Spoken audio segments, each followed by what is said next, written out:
Welcome to my channel here হেসেল। আজকে আমরা বানাবো ক্রিস্পি বেবিকর্ন। এইগুলো হচ্ছে বেবিকর্ন। এইগুলোকে এরকম থাকবে, একটু সাইজ বুঝে। যদি এরকম ছোট হয় তাহলে মোটামুটি 4 টুকরো, আর এরকম সাইজ হলে 5 বা 6 টুকরো করে এইরকম ভাবে এইগুলোকে কেটে নিতে হবে। এরকম ভাবে আমি একটু বেঁকা বেঁকা করে কেটেছি। আপনারা চাইলে নর্মালও কাটতে পারেন, আবার এরকম বেঁকা বেঁকা করেও কাটতে পারেন, এটাতে দেখতে ভালো হয়। বেবিকর্নগুলোকে আমি একটা বোলে ট্রান্সফার করে নিয়েছি। এবারে একটু সামান্য কিছুক্ষণ টাইম ধরে একটু ম্যারিনেট করব। তার জন্য একটু জিঞ্জার গার্লিক পেস্ট নিয়ে নেব, আদা রসুন বাটা অল্প পরিমাণে, খুব বেশি দেওয়ার দরকার নেই। একটু সামান্য নুন দেবেন,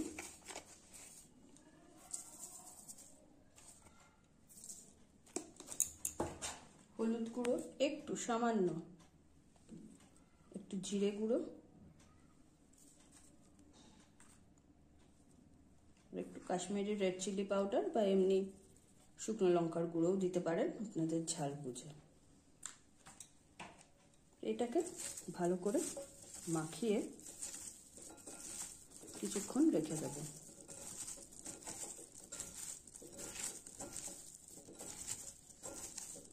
আর সামান্য একটু ভিনিগার দিতে পারেন।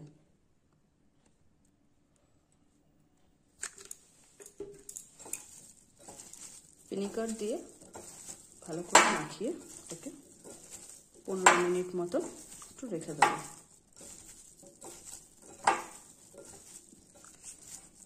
ক্রিস্পি বেবিকর্নটা করবার জন্য আমরা কিছু ভেজিটেবলস কেটে নিয়েছি।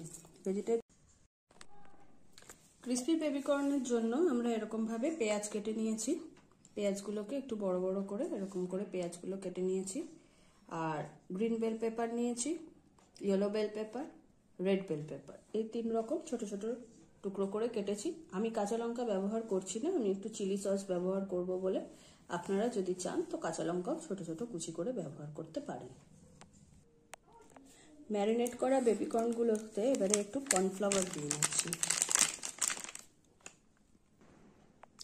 কর্নফ্লাওয়ার দিয়ে এটাকে ভালো করে একটু মিশিয়ে নেব।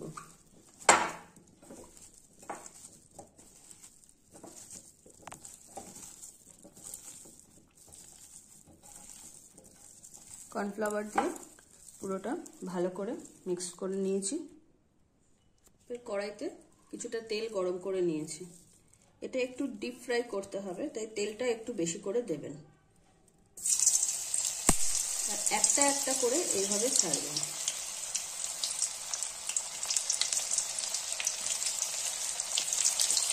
গোল্ডেন ব্রাউন হওয়া অবধি এগুলোকে একটু ভেজে নিতে হবে। এরকম দেখুন গোল্ডেন ব্রাউন মতন হয়ে গেছে।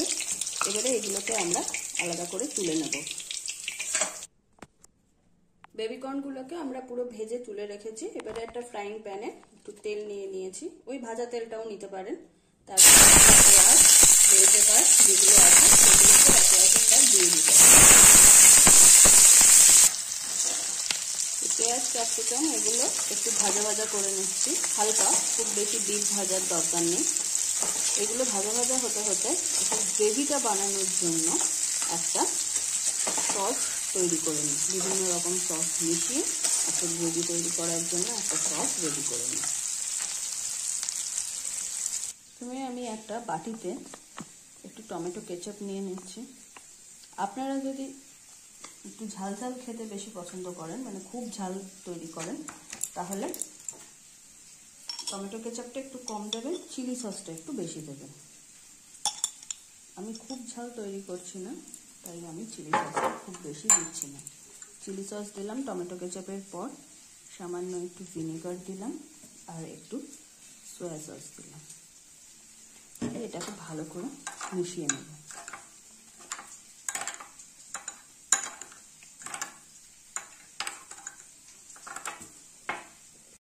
আমার এইগুলো মোটামুটি ফ্রাই করা হয়ে গেছে।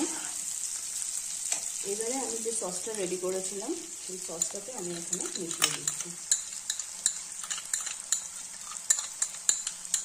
নুন আমি এখানে দিইনি, আর যেহেতু আমি ওই ম্যারিনেশনের সময়তেই দিয়েছিলাম, আপনারা একটু টেস্ট করে দেখে নেবেন, কারণ সয়া সসে নুন থাকে, তার জন্য। আর নুন আমি দিইনি, যদি আপনাদের লাগে তাহলে একটু নুন দিতে পারেন।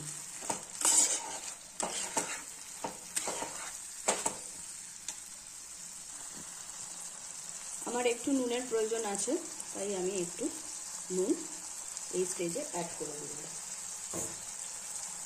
এইবারে নুনটা দিয়ে একটু মিশিয়ে নিলাম। আর যে বেবিকর্নগুলোকে আমি ভেজে তুলে রেখেছিলাম সেইগুলোকে এবার এখানে মিশিয়ে দেব। আমি বেশি গ্রেভি করব না, একটু ড্রাই করব, তার জন্য আমি যেই পরিমাণ সস দিয়েছিলাম সেটা দিয়েই ভালো করে মিশিয়ে নিচ্ছি। বেশি এটা গ্রেভি ভালো লাগে না, একটু ড্রাইটাই ভালো লাগে। তাও আপনারা যদি কেউ চান যে একটু গ্রেভিটা বেশি থাকবে, তাহলে আর একটু টমেটো কেচাপের পরিমাণ বাড়িয়ে দেবেন, বা হালকা একটু জলও মিশিয়ে দিতে পারেন। তবে জল মেশালে টেস্টটা অতটা ভালো আসবে না।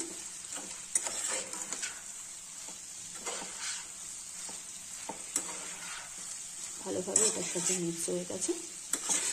কিছুক্ষণ গ্যাসে রেখে এটাকে এভাবে মাখিয়ে নিয়ে এটা গরম গরম সার্ভ করবেন।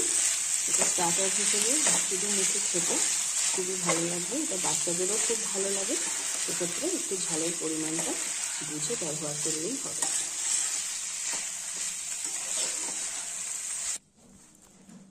আমাদের ক্রিস্পি চিলি বেবিকর্ন একদম রেডি। এবারে এটাকে গরম গরম আপনারা সার্ভ করুন।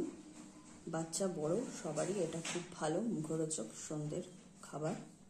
এর সাথে ওপরে একটু সিসমে সিড বা তিল, সেটাকে এরকম করে ছড়িয়ে গার্নিশিং করে পরিবেশন করুন।